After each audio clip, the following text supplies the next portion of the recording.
Bennett really liked the distance, and he started the Boston Marathon in 1897. So Boston Marathon, the world famous marathon, is the oldest annual marathon in the whole world. It was started in 1897. Again, had very few runners who ran it, but it's happened every year since then, except for the bombing that happened in 2014. It was stopped at some point in time, but other than that, Boston Marathon has happened every year since then. And then, so all these distances, all these, the modern Olympics, Boston Marathon, everything, the distance was only around 24 to 25 miles. And then the London Olympics happened in 1908. And that is when the distance changed to actually 26.2 miles, or more than 42 kilometers. And the reason for that, the royal family wanted to see the finish line from the Windsor Castle. They didn't want to get out of their houses. They wanted the children to view the race, finishing right in front of the castle, so they had to force to increase the distance to 26.2 miles. And since then, that was the adopted legal distance for a marathon. That hasn't changed ever. And it was a sport that was happening only in the Olympics, and the Boston Marathon was the only exception. There were no other marathons, and considering that right now, it's marathon pretty much everywhere. Every nook and corner in the world has a marathon, and people have started running it like, you know, it's an easy sport, it's cheap, so everybody wants to try it now. So I'd like to, this is just another slide where it's just I wanted to show you from where we were to where we have come, like the number of runners and everything. So the first Olympic marathon, like I discussed in 1896, had only 17,000 runners. The Boston Marathon, the next year, that happened around 1897, 1898, had 15 entrants, and again, only a few people could finish the race.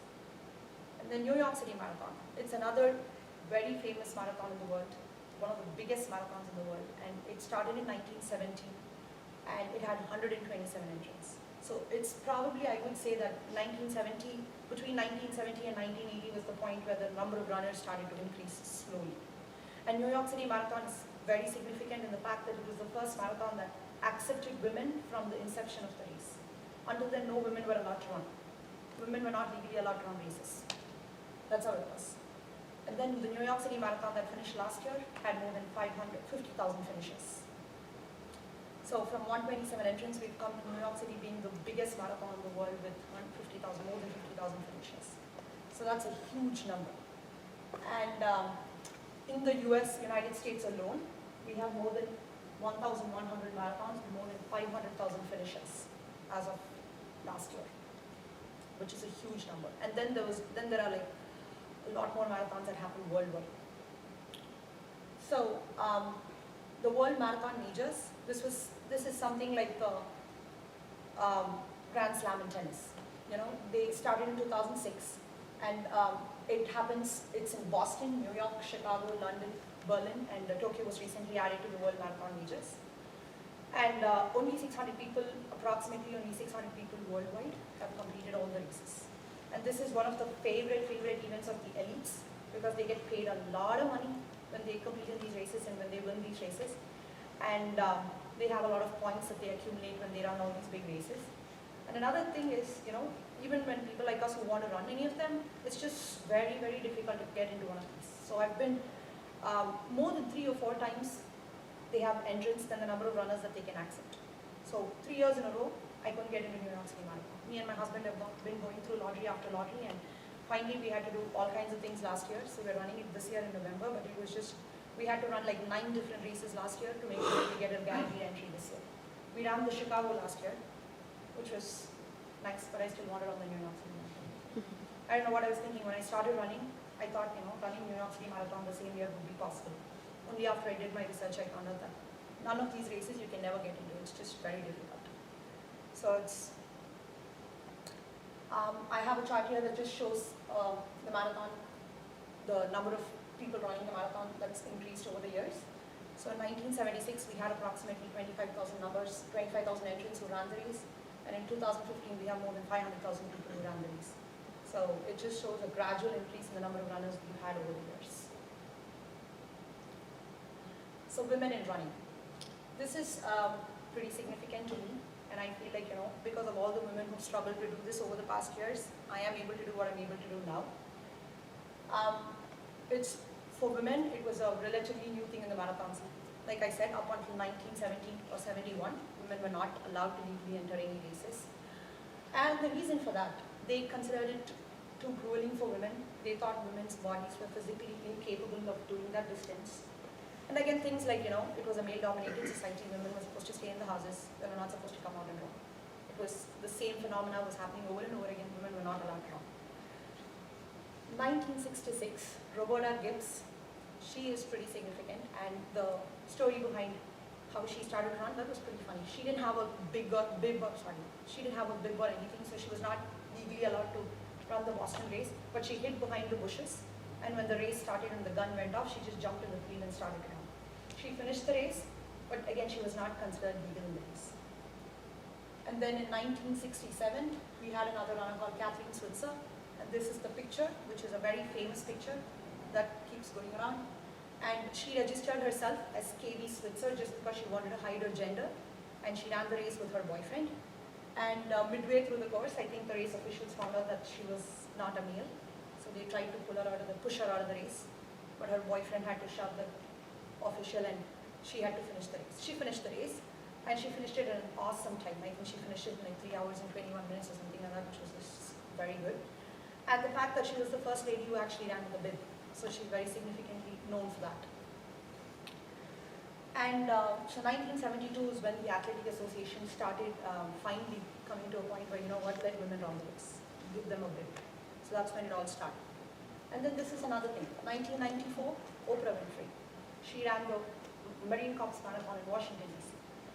And it was just a big, it was huge for Oprah Winfrey, for a celebrity, for a woman to be running the race. She had like 3 or 4 reporters running along with her the whole race, because they wanted to take a note of everything she was doing the race. And after her marathon run, and she ran it at a pretty nice, good timing, there was a huge surge in women running the race. Everybody was like, we wanted to do what Oprah Winfrey did. So that increased the numbers quite a bit after that. So in 1980, we had just 10.5% of women running the marathon. And right now, we have more than 45% of the women running one. And I don't know, as per the statistics, it's just shown that women are better finishers than men.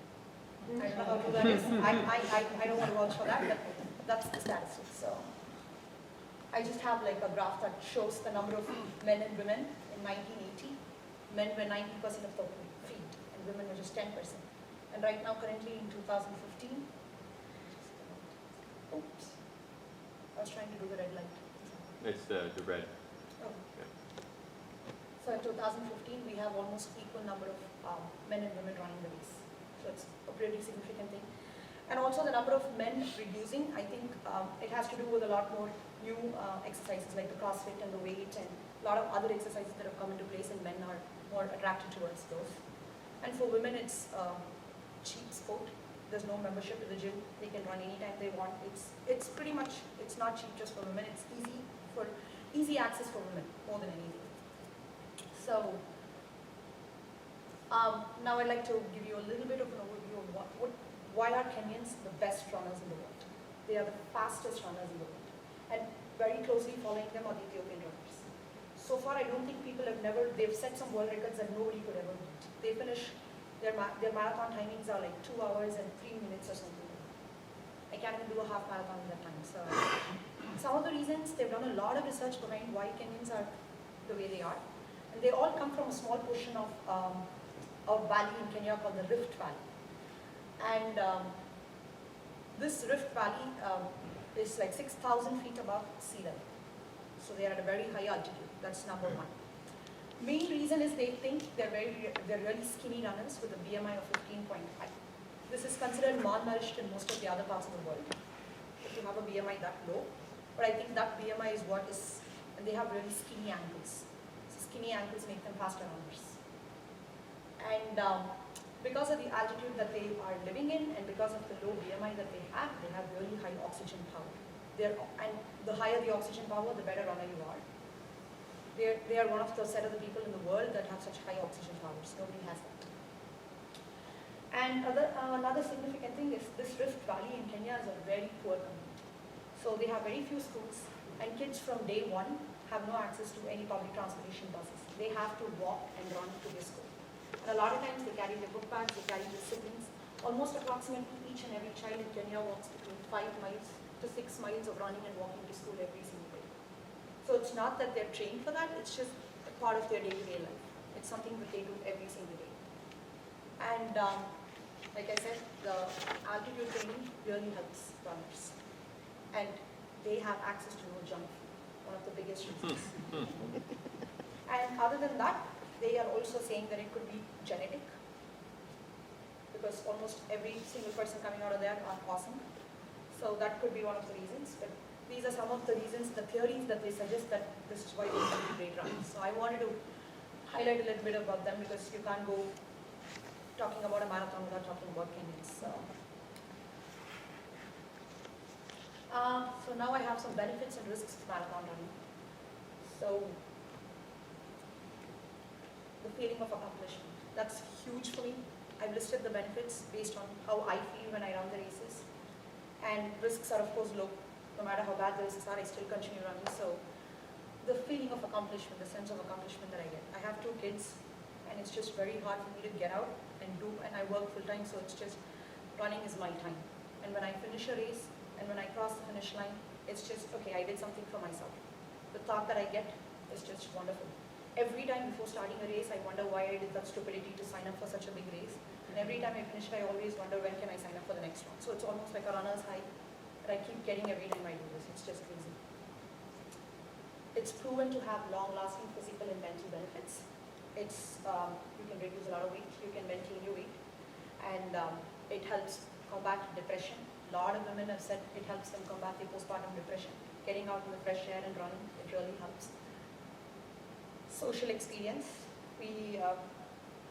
Runners are crazy. Only runners understand runners pretty much. They run together in groups, they talk, they yap. And when you go out to races, it's like everybody has the same mindset. When you talk, when you're sad, everybody understands why you're tired, why you're in pain. So it's almost like a social experience. It's awesome when you run with other runners. It's a group activity that you do. It relieves stress, like I said, and runners are considered better partners, better thinkers, and happier people overall. And the risks, there are a lot of risks, and injuries. You can have minor and major injuries. I've had several minor injuries. I've had stress fractures, everything throughout my running. It happens, you just move on to continue running. Fatalities, some people have died, and I've seen a couple of people fall right in front of me. They've survived, they've died. I've been taken in an ambulance several times. Everything has happened. But those are all the risks. So I think before running, I think we need to weigh our options. We need to see where we are. We need to see what our fitness levels are. We need to see, there are a lot of precautions that you take before signing up for a marathon. It requires a lot of commitment. It's like a 4-month getting up at 4:30 in the morning training. And you need to see whether your body is physically fit for that, ready for that, what you should do to get there. So if taking all those precautions, I think you can avoid all these risks. And of course, lack of social life. Like I said, getting up at 4:45 in the morning, you don't get to stay up in the night.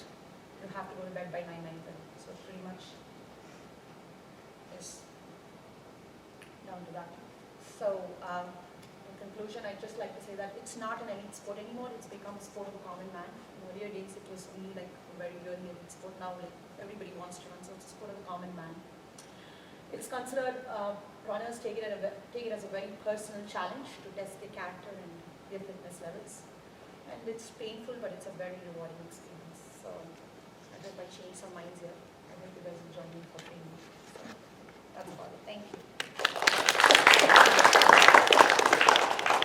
Okay, excellent. Comments for Lavanya? You're very comfortable. I thought it was really good overall. She was very passionate, obviously, about the topic, which just naturally makes anyone else listening to her want to hear more about it. The only thing was the BMI. I don't know how many people know what a BMI is and what the range is. I think your number was a 15. She probably could have just explained that a little bit more, but I thought everything else was great. Good, Jim? So I think overall the presentation was really good because it felt, as others have said, very genuine, like it very natural, it wasn't forced for you. And this is like a little bit nitpicky, but the one thing I noticed was on the graph of the number of runners per year, the axis in the bottom was not scaled correctly. I think it was a little bit misleading when you look at it because the time intervals, it went from 1976 to 1980, then 10-year increments. I just picked some significant years. I decided not to put all the years. Oh, no, I understand that. Not this Two one. more behind that. Oh, but this one, did you say scale? It's not No, scale? it's not this one, it's, So this goes from 1980 to 1995 to 2000. It's a different It's not graph. this graph. All right. You can still say the same thing about this graph, right?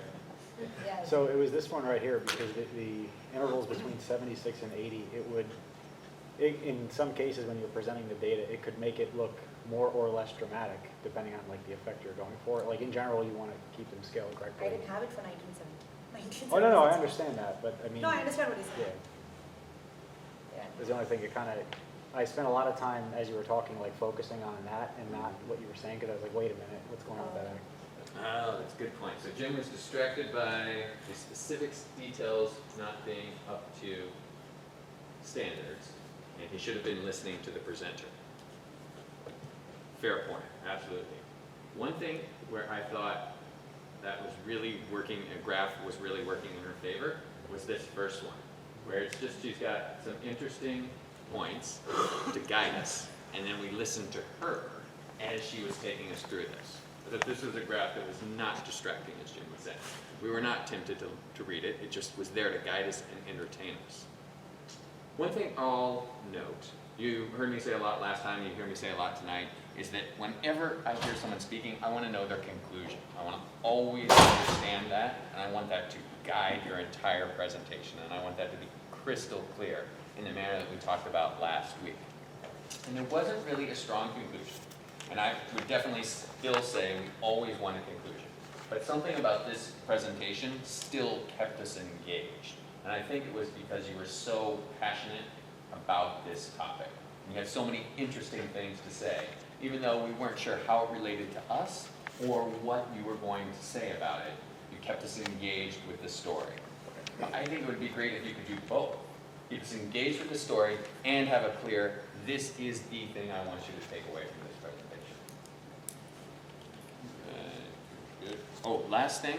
Yes. Nick. So I really enjoyed the presentation, but in the first slide, I don't see your name is under the title. So I think you could your name over there and help people to remember.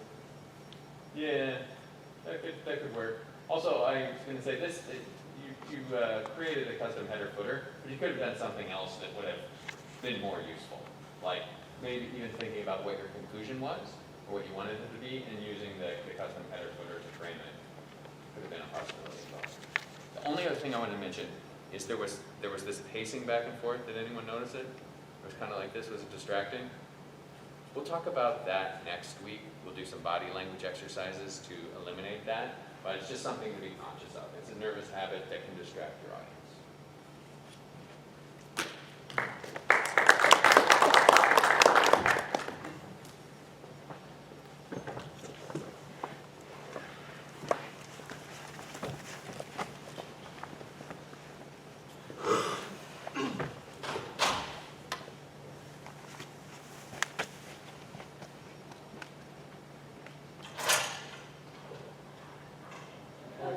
Lost half your audience?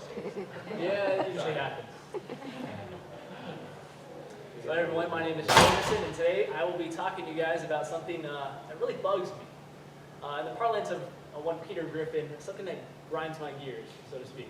And I go through life as one of those people who's very consistently annoyed by a lot of little things. And tonight, I get to share one of those things with you, and something that I think will really help you down the road and really make you stand out from some of your colleagues. That is, of course, the unemployment number. It's something that is released on a monthly basis by the government, more specifically by the Bureau of Labor Statistics. And I'm going to tell you tonight why that's crap. So this quote is very famously attributed to Mark Twain. I don't actually think he said it, and he's denied it at times. But it's stated. There are three kinds of lies. Lies, damned lies, and statistics. And the unemployment rate, I believe, falls somewhere between the second and the third one there. It's a statistic, and it's pretty darn close to a lie, if you want to look at it and dig into it a little bit. And that's what we're going to do. So the Bureau of Labor Statistics has 4 different buckets that they can put people into, different types of unemployments, if you will. You have the standard unemployed bucket. And that is people who are not working but are currently looking for a job. That's what we generally think of as the unemployed. But if you take it one step further, you have the marginally attached.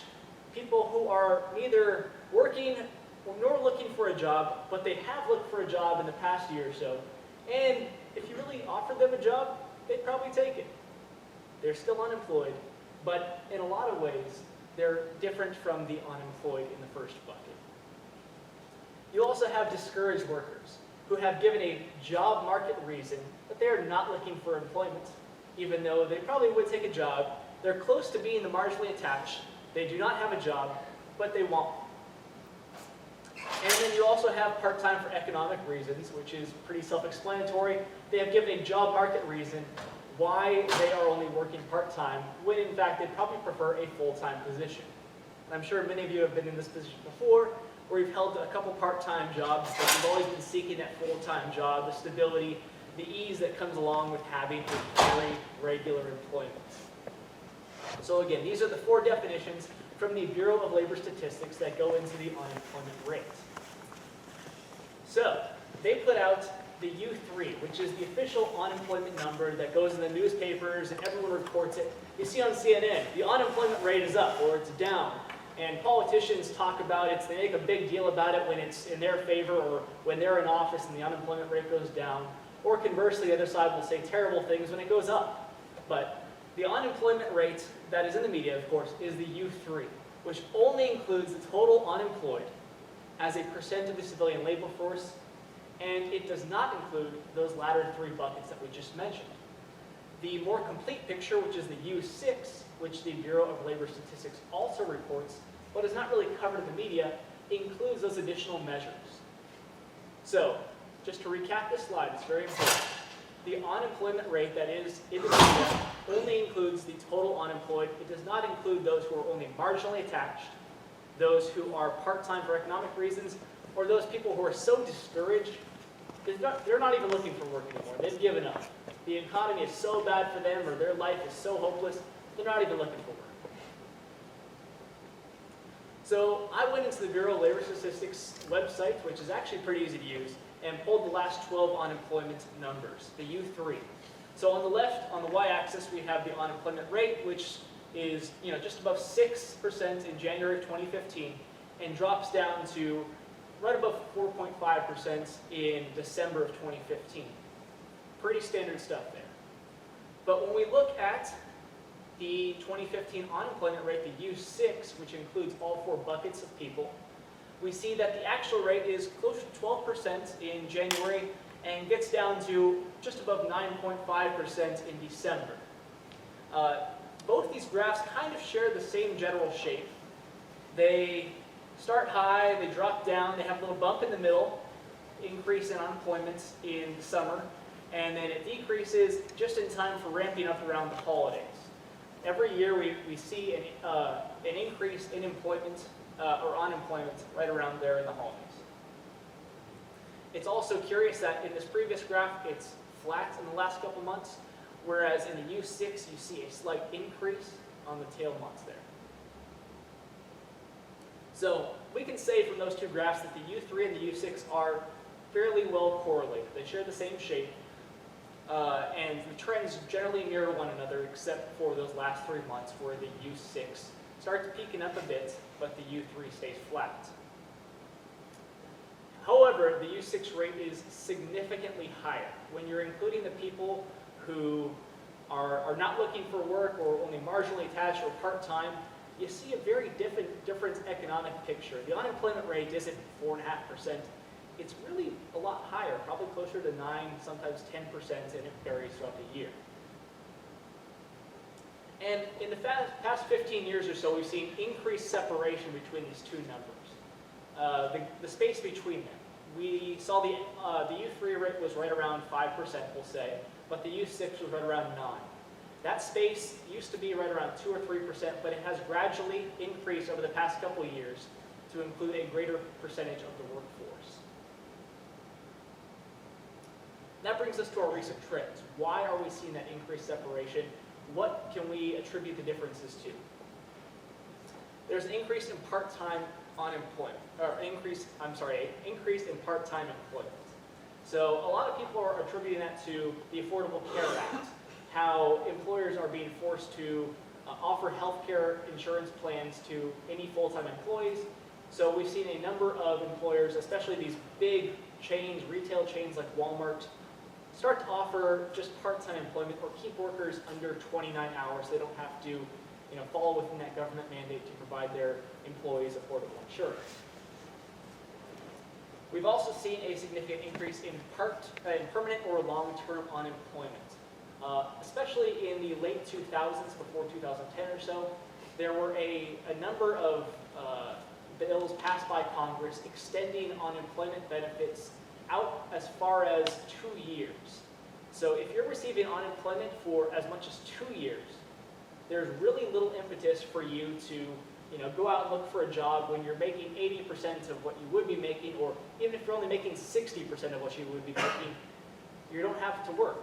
It's kind of nice. I'm almost a little bit jealous sometimes, right?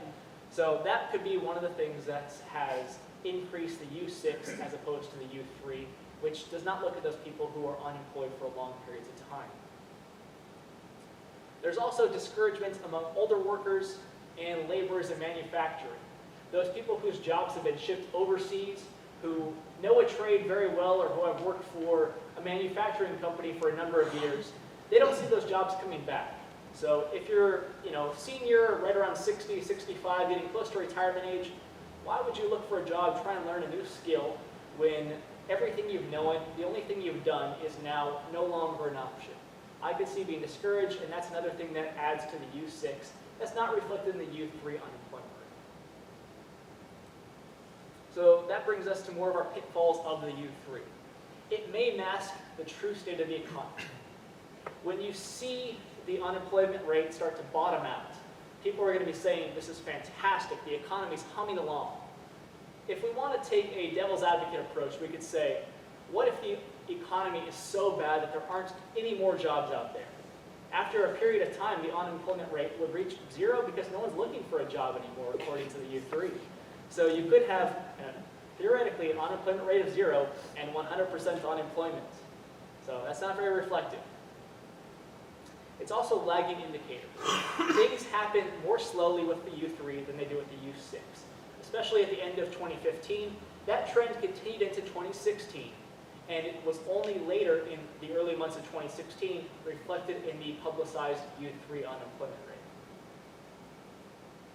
It also fails to account for underemployment. This can be a really significant impact on a lot of people's lives, only working part-time or multiple part-time jobs. While it may seem like there's a low unemployment rate, part-time employment is not a perfect substitute for full-time employment. And that's a very significant impactful measure in the economy. Also, as I mentioned at the beginning, it's a tool of political obfuscation. People like to cite the U3 unemployment number for their own political gain, regardless of what side of the aisle they're on.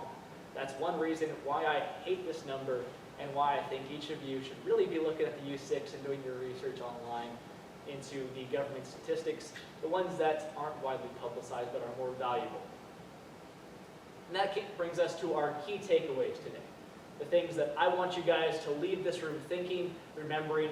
4 years later, I want you guys to remember this slide. The U6 is a better measure of the economic health of this nation and unemployment. Anytime you hear CNN talking about the unemployment number decreasing or that, disregard it. Do your own research, take the few clicks, and actually look up the U6 and see what's going on there. Using the U6 for your business needs may provide an additional insight and a competitive advantage for you. I'm sure your competitors are going to be doing the lazy thing. They're watching MarketWatch, CNN, CNBC, or Fox News, whatever. Find a better resource. Go online, look it up, better understand the economy, what business needs are like, how people are living their lives and spending their money. And finally, you're going to impress your colleagues when you look at the U6 and use that for your data as opposed to the U3.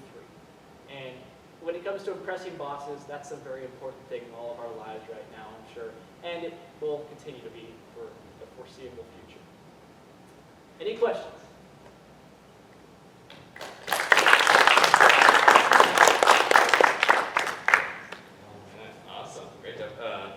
comments? Yeah. David? Well, first off, thanks for the continuous humor all throughout. I really appreciated that. Your passion definitely came through in your vocalizations. So, nice job. Yeah, excellent. So it had passion and he had a clear conclusion. I think this is the first one we've seen the perfect mix. And it showed. We were engaged. He was going to give us something that was near and dear to him and important to us as well. Mike? I like how you started, like you see how unemployment is like, oh, it sounds boring, but then like with the quote, the Peter Griffin joke, kind of sucked you in a little bit. Excellent. Emily? They stayed very focused on your key takeaways the whole time. I would have liked to see the U3 and U6 route, try to do the same route. Yeah, I'd agree with that. But he was focused on his key takeaways, and I love the point at the end when he said, this is the key takeaways, this is what I want you to remember 3-4 years from now. All right, he's coming to something that's important in a field that he is obviously fluent in, and something important for us. Exciting. So you took a boring topic and made it interesting, so it's really good. I echo the graphs if they were overlaid, not just overlaid, but if you were to make a smaller version on some of the later pages, just so that because I had to kind of remember how the past were, so if I saw a smaller version later on, That's a good that point. would have been nice.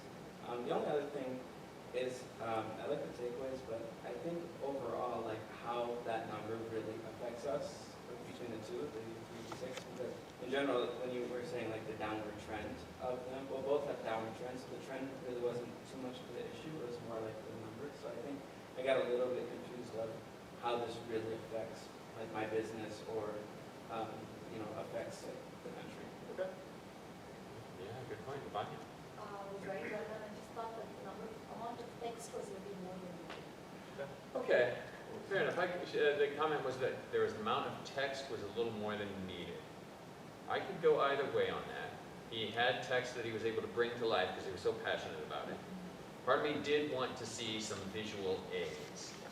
I feel like if there were some graphs that could have shown the same thing rather than having the text, then that may have worked in your favor. Renee? Just want to follow up on that, or continue with that. Although there was a lot of text, or it may have seemed like a lot of text, my eyes were on you the entire time. I was like, all right, because this topic to me in the beginning was so dry and so boring, and then I was just like, I'm just gonna listen to you because whatever's on there, I'm just gonna trust you, and it's building that trust with the Yeah. Yeah, all right. So made what a number of people have said described it as a boring topic and made it interesting. So like this is exactly what we want to do here, right? We want to use good presentation skills to engage an audience in something that ordinarily might say, oh, I don't want to listen to that presentation. Great comment. Anything else? All right, fantastic. The only thing I want to add is you might have reiterated U3 versus U6. So you explained it in the beginning, which was good, but if we were zoning out and weren't paying attention, then we would have missed some key information as the presentation went on. Because said, all right, now remember U3, remember compare that to U6. All right, remember we went over that. So what they're saying when they talk about this on CNN is this or that. So I would just reiterate that and clarify that throughout your presentation. Great work.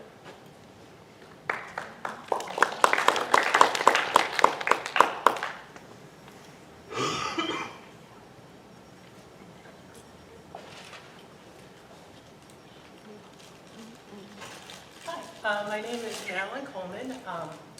I am here to convince you all that you can become a track star at any age. And I'm really glad to see a lot of runners here who are familiar with either track or longer distance running if it's away from track and field. So what we're going to talk about is a brief overview of the organization and what would make you a track star, assess some of your options based on your age, and then what you can do next to become a track star. So we're going to talk again about organization, what events you can choose, and the national championships, which is where I decided track stardom is made. So the official sport of track and field in the United States is governed by the USA Track and Field Organization. They have 3 major divisions. There's youth, which is age 8 to 18. Open is 19 to 34, but if you're a little younger and you can compete with more of the elite athletes such as the Olympians, you can jump in. If you're a little older than 34, you can compete in the Masters. If you're over 34 and you're an elite athlete, there's a lot of the long distance runners who still compete in open competitions, but younger people cannot compete with the Masters. We're going to focus on this age 35 and up group today. So in the competitions, you're going to compete against people within 5 years of your age range. So, for example, one of the age groups is 35 to 39, then you move up to 40 to 44, 45 to 49, and so on. So one of the great things about Masters is you never run out of eligibility. You can keep going until you just decide not to. Some of the competitions I've been to, they had a relay team of 100-year-old men who broke a world record in the 4x1, mainly because it was the first time they've had 400-year-olds able to compete at the same time in the same race. And some of the 87-year-olds run faster than I ever have in most of these races. So you have a lot of options as far as events that you can choose. Without going into every single detail of every event, there's sprints, hurdles, distance events, as far as track. And then with the field events, we have throws, jumps, and vaults. I actually compete in the throws. I compete in the 20-pound weight and hammer throw. And I didn't think that I could convince enough of you to become a track star throwing 20-pound weight. For men, in my age group, it's 35. So maybe after this, I can convince you to practice weight with me over on the track. The USA Track and Field Organization holds national championships. So they have indoor and outdoor. There's no minimum performance standard. So you don't have to have a qualifying time or throw. You just have to have the desire to want to compete. And what's going to make you a track star is being one of the top 3 finishers in any event where you can get a gold, silver, or bronze medal. So if you're asking which event should I choose, we're going to assess your chances of earning a medal based on your event and your age group. So the best chances are the events with the fewest registered competitors. So I took the registration data from 2015, and in both male and female competitions, the events with the lowest number of registrants were 10-kilometer race, 10K race walk, 5K race walk, and the 2K steeplechase. We're going to focus on the 5K race walk, mainly because it's a familiar distance thanks to a lot of the charity races that are held. And I think they've increased a lot over the last few years. So a lot of people either walk or run in a lot of 5Ks, so you can kind of gauge how long that's going to be. It's about 3.1 or 3.2 miles. If this is your first entry into competing in, national championship, and you're mainly a walker, I think this is a good choice. I'm going to explain to you why I'm not choosing the lower distance 2K steeplechase, which is a little over a mile. The main reason is this water feature along the track. So some people are more graceful than others in the steeplechase, but some of the challenges for that race include running 1.25 miles on a track over 18 hurdles. And 5 of those are water pit jumps. So you actually have to make an effort to clear the water. And if this is if you're not an expert in steeplechase, or you're not as crazy as someone who would perhaps throw a 35-pound weight, this may be a little frustrating and maybe a difficult choice to make as far as an event. So if you think, well, why can't I compete in the shortest distance instead of a 5K? Well, looking at the registration numbers, the 100-meter has the most registrants of all the races. So for men and women, the difference between the number of people registered overall is very, very wide. So for women, we're going to break this down by age group later, but at a high level, you can see the difference in the number of participants in the 100 meters versus the 5K race walk. So looking at the opportunity by age group for women, along this axis we have the age groups, and then this axis is the number of registered participants. So you can see the dark green is the number of people registered in the 100 meters, and the light green is the number registered in the race walk. If you make it to about 75, you're pretty much home free. If you can register and finish the race, you're going to win a gold, you're guaranteed to win a gold medal. For other age groups with 3 and 2 competitors, you're likely to win if you practice. If you register in an age group where there's no one, you really don't have to even perform that well. And I'm not saying not to try, I'm just saying you don't have to. For the men, again, there are a few more registrants in the older age groups. But if you're, even some of the younger age groups, 35, 39, there's no one registered in the race walk.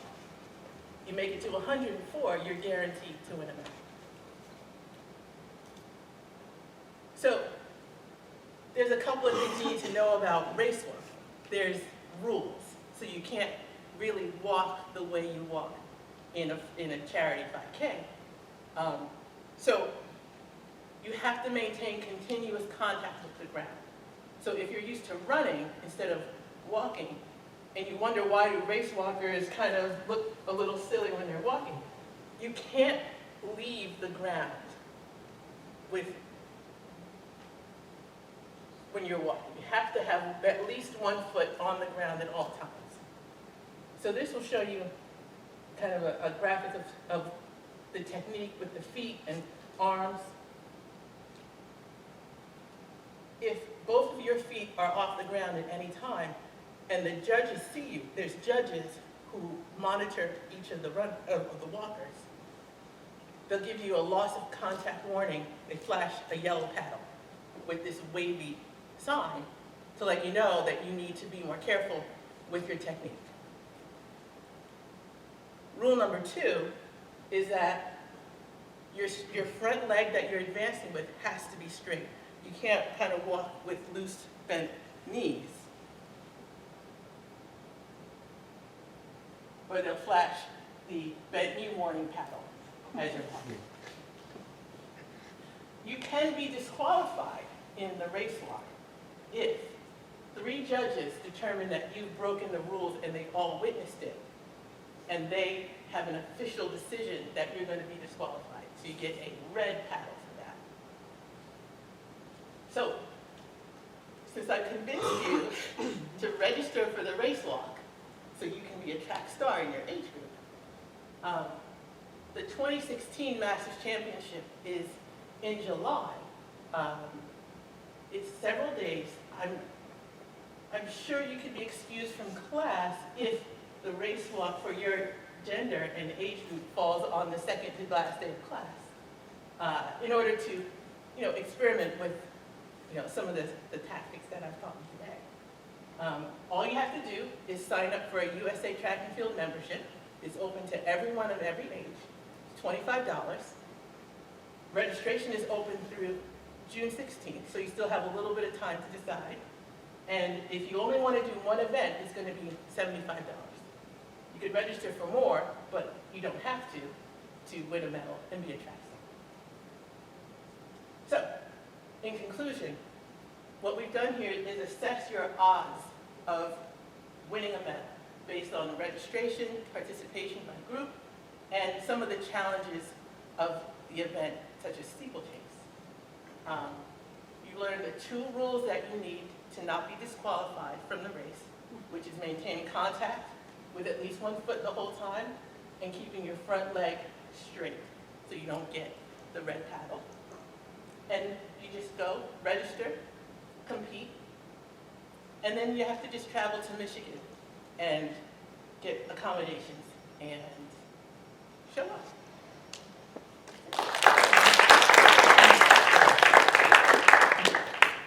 Right, excellent. Let me start with a couple of comments. Fantastic, Marilyn. So, great, friendly, warm, open tone, right? Right, we wanted to listen to her, she cared about us, she was friendly and engaging. Great body language. And she was clear about her conclusion from the beginning. So she wanted to teach us how to become a track star at any age. And then when she got to a couple points that showed us how to do this, my favorite was the graph that we were all laughing about a little bit. So she explained the graph by using the take method. She told us the title, and then she explained the axes. And then she said, so if you get to about 75, you've got it made. And we were chuckling about it, like everyone else is dead, and if you survive, you're gonna win. But we had the experience of seeing the graph, understanding what it meant, and we all went, ah, of course, it's so obvious when you look at the numbers. That's the experience you want your audience to have when they look at a graph. Assess the content and say, ah, it makes so much sense when you explain it that way. So it was a little bit humorous because it was the way it was presented, but that was exactly what we want to try to accomplish with the graph. Does that make sense? And I meant it. Yeah. Write it out. Okay. So along the lines that her conclusion was so clear, she wants to teach us how to become a track star at any age. This was one thing that showed us how, and she showed us how to pick the right event. There were a number of things she included that I think she didn't need to. One was the explanation of the race walk and the rules and that stuff. I think if you thought how clear your conclusion was, that we're going to become a track star and here's how, you would have realized that that is not necessary to support that clear conclusion. And there were a couple other things that I thought of, oh, this is where's she going with this, that were like that. But if you recall when I talked in class 1 about the value of choosing a clear conclusion, it helps you think about, all right, what do I not need to support this conclusion? And there were a couple examples of that. Only other thing I will mention, you had that warm tone where you started off, and we were with you, and then you gave us all this text. All right, your presentation lost some momentum, which you gained back later, but there was just so much here, so much technical ages, numbers, that we really didn't need. Anytime you start listing ages and rules and technical stuff, you have to think of how it's supporting your conclusion. Just like when you get to 75, everyone's dead, so you're going to win. That is an example of numbers that support the conclusion. Numbers that don't support the conclusion put us to sleep. Can we agree on that? All right, good. So let's take a quick break. Let's come back at 8:05 and be refreshed to finish this off.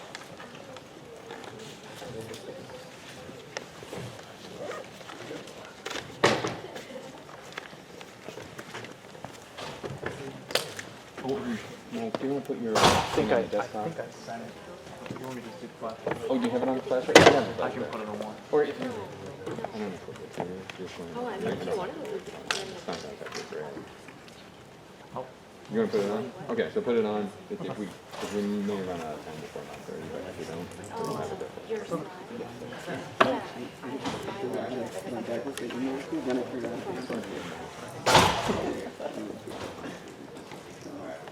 You see anything like that?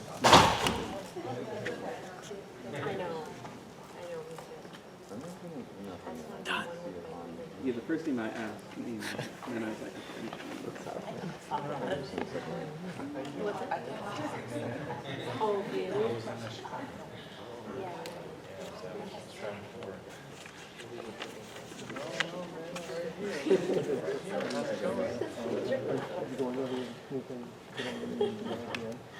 So I changed my copy of the copy that I made it. no, I sent it at 6.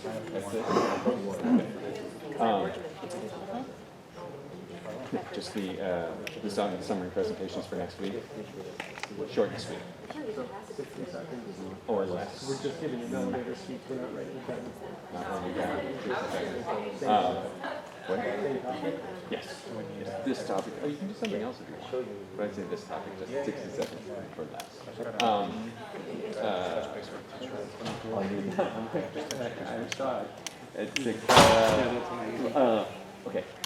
You really, really want to present it, then, we could Huh? Can I? I don't think it's so.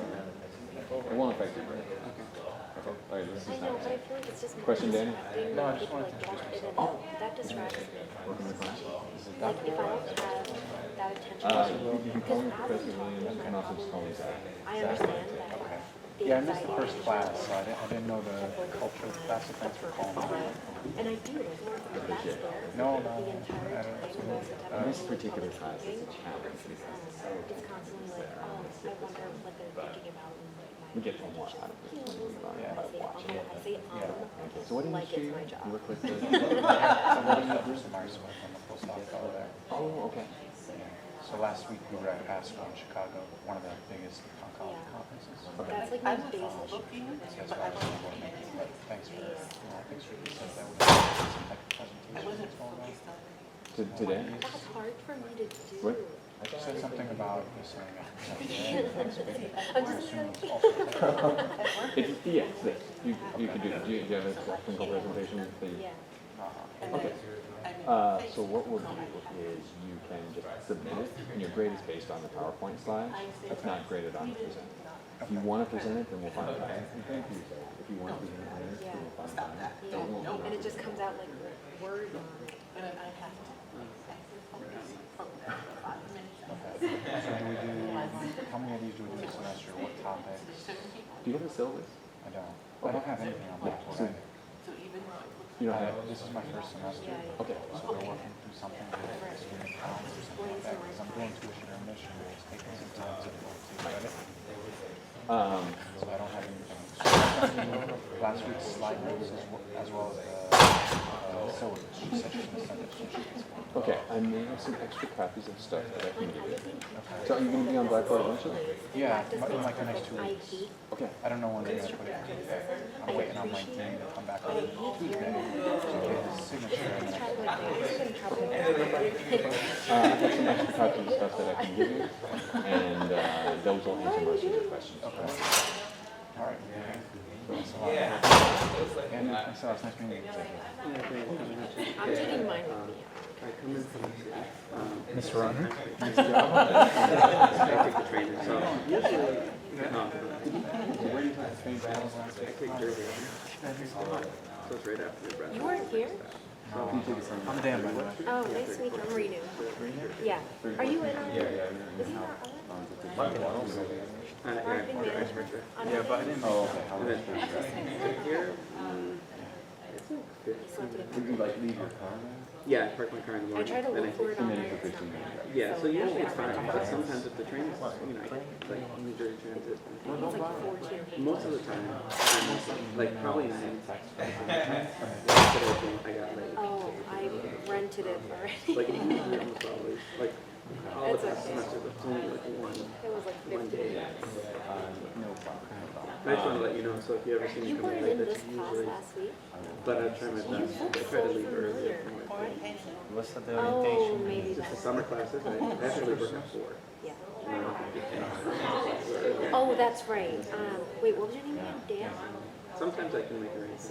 Yeah, someone said, did you work with Verizon? That's okay. They're flexible. Now it's the top, so it's like, okay. And I have an arrangement sometimes like 1 hour. Oh, that's why. That's why it looks so good. Yeah, No, because the closest train station is in Brunswick, and downtown in Brunswick. but I couldn't.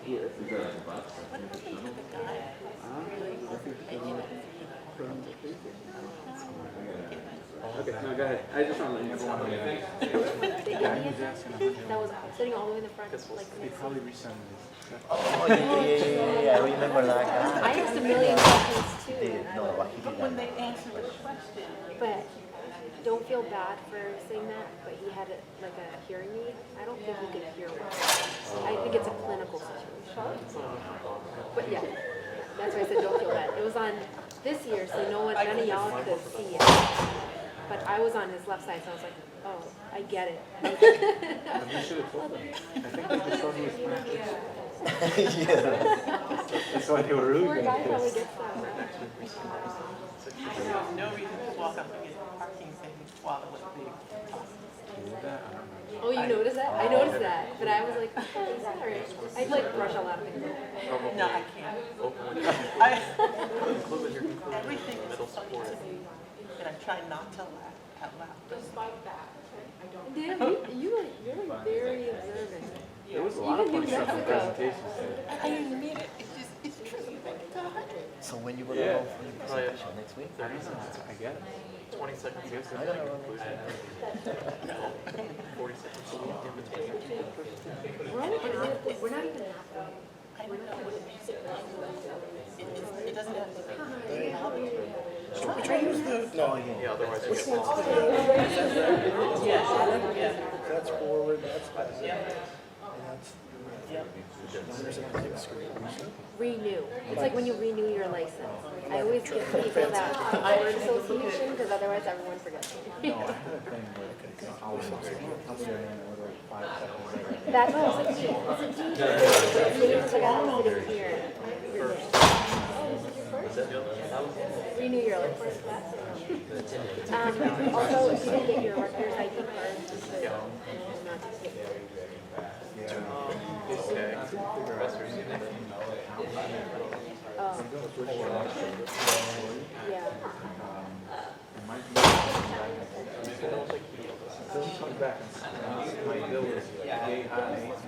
But they pay you in advance. The tuition is working. They don't wait until the grades. That's what they do. Could pay in advance, do it the right way, or I could pay $9,000 for possibly get reimbursed. That's what I do. That's what I have. They want to see the A's first. Oh, no, that's if you get reimbursement with your Yeah, company. right. That's what I do. Reimbursement is My company was paying up front, but my manager was at the tech. And I didn't have a lot of time between the registers, because they wanted to see that you're registered. I just take over. Don't take it by credit. Supplement your presentation, please, fine. I don't know. My intention is, but I know they're paying. Sure. As soon as I, oh no, it's a form. Because they have a group, they're big enough. It's probably like 80. And they have a direct agreement. And I don't really trust them. In general, with things. But they have forms. Jim, can you let Jim say anything, please? Jim.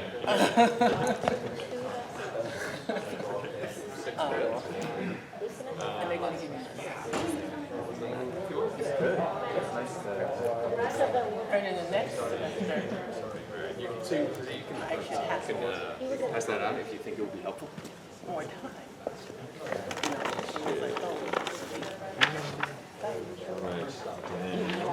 Yes. For you, this is for you.